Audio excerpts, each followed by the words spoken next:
Letta jecha biyyuullee dhageenye waan jedhe sagalee qaba. nam ibsaniitiin keessaa waldiitti irraa nama ummati guddaa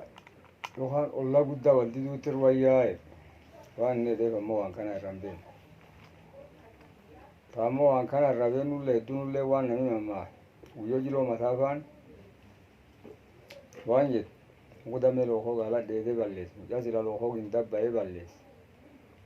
Muudamee lookoo gaala dheedee balleessu mucaa sila lookoo gindabba'ee balleessu lookoon talaa deegaa fuudhee balleessu yayyi abbaa baabboo balleessa wardaa lafa balleessa waan siqoo lafa balleesse deebii cufa harka qabna. Wasagalii jibbaa gaala tarree jibbaa re'ee saree jibbaa nam guddatan addeenti jibbaa nam dhibbati miiloo jibbaa deegaa dhaltee jibbaa hormii dubara baatii dhalatti jibbaa namni liqee nama qabu barii lafaa jibbaa nama geejjibi hin qabne ollaa jibbaa'e. Duuba wanni sun hin jibbisu rakkinni irra namaa du'a. Wal dhageettii dhabdee Oromoon asilaa rakkoo hin qabnu rakkatte.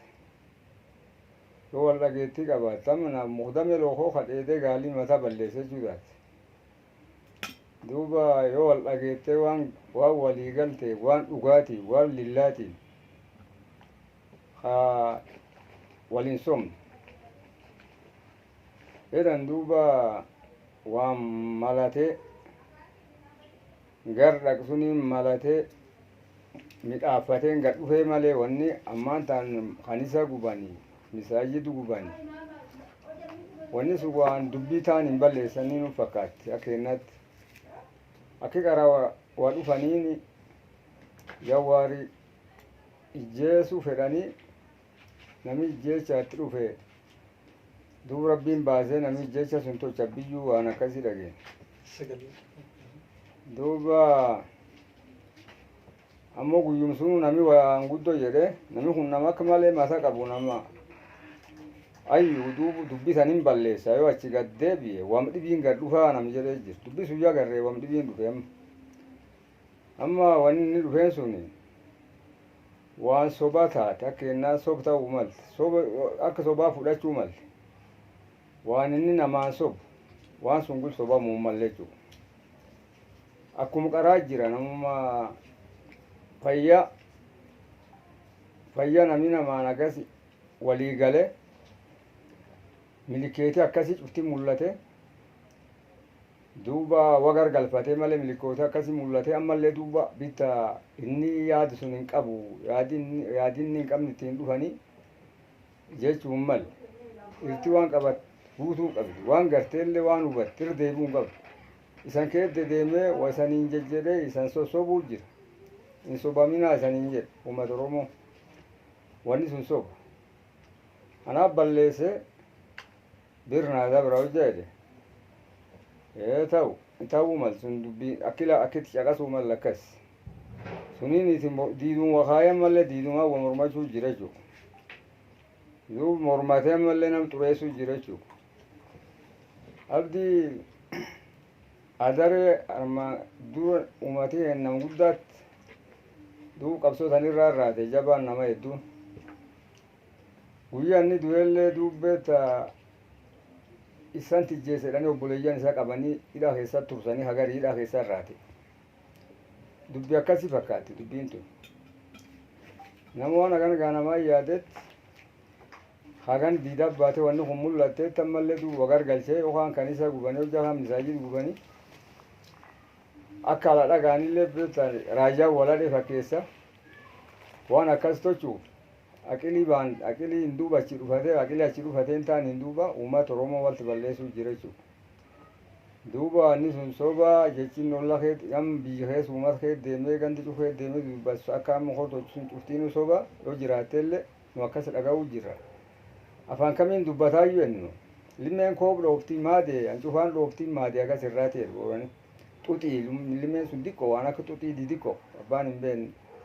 nama hedduun hin beeka limeedhaan koob dhoofti biyyee bool keessa laf keessa qotte ancufuun diqqoo isii suniin ol dheeressitee akka gaaraa tolchise jechuudha. Isiin koob akkam midhaasitiinuu waan mamaati ammoo ancufaan midhaasitii waan ajaabuuti jechuudha. Duuba namni kun amma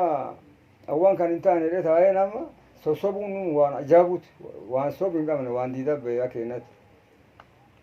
duuba isaanii isgul sobamuu malle isgul hin sobamina taan isaaniin jedhu ummati oromoo wal dhaga'uuti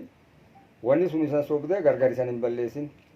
nam garii tam khatanaa fedhe sobame gam isa gulfa deebifaan jiraachuu danda'a ummati kan qara balleessa wanni inni badiin isa guddoon sun irratti dhufti duuba akkum qara waliigaluu maltan akki inni dhufeen akkaataan inni dhufeen akkaatum sidaamti amaarii duri namaan tolchu inni nu namu duraanuu amaarum sun keessa guddatee fakkaata akka dhageenyallee akkasuma akkum sun eena fardaa wal qolchu in beektan akkisaa fardaa ce'ee qolche geessa mani dhaansa jaarsoo waaqa akkasedha akka sidaamtii duri hin tolchitutti akkas ayya namijjeessa nama itti baangee nama tolchee waaqi baasee innaan ammallee inni dhaa jechuu jira duubi suni ummati oromoo akka wanni sun ufa daba yoo dabummaa suni haysa isan guddatee san dabsatee beetta irree dhabdan sun waan nun beekne yoo sun taate malee dabaa beekun beeka akka wanni sun daba beekun beeka wanni sun cubbu beekun beeka daba dabaan dubbii ammallee gargalchee deebisuu jira jechuudha guyyaa inni lafalaa deemsuun iyyuu namni kun nama akka malee sammuu qabu yoo achi deebi dubbii isaanii qayyaara gargalchaa namni hedduun akkasii akkis guyyaa ta'e achi deebi'ennaan akkuma sun misaajidi gubanii kanisaa gubanii namni wal sabatee wal balleesse taqarinni tachitaan dudduuba tafte ta dhagaamte ammisuma namni dhaga'ee kiristaanaaf islaana waladhaa jedhan dubbiin sun dubbiin ni midhaas namni nama akka ajaa'ibaa mataa qaba ammoo wanni sun callaan mataa keessan hin mammarin surri teessan wanni akkasii sun callaan isan hin sobin dubbiin akkasii sun isan hin sobin hin sobamina walirra hin deebina akka takka waliin walti jabaadha ammoo haqar du'eeyyuu dhibaa hadhibiin akka nurra hin doone akka wal dhageenne duuba xilaaf kennufirra laal naa kiyyaakii akkasi duuba nagayat assalaamu alaikum warahmatullaahi wabarakaatu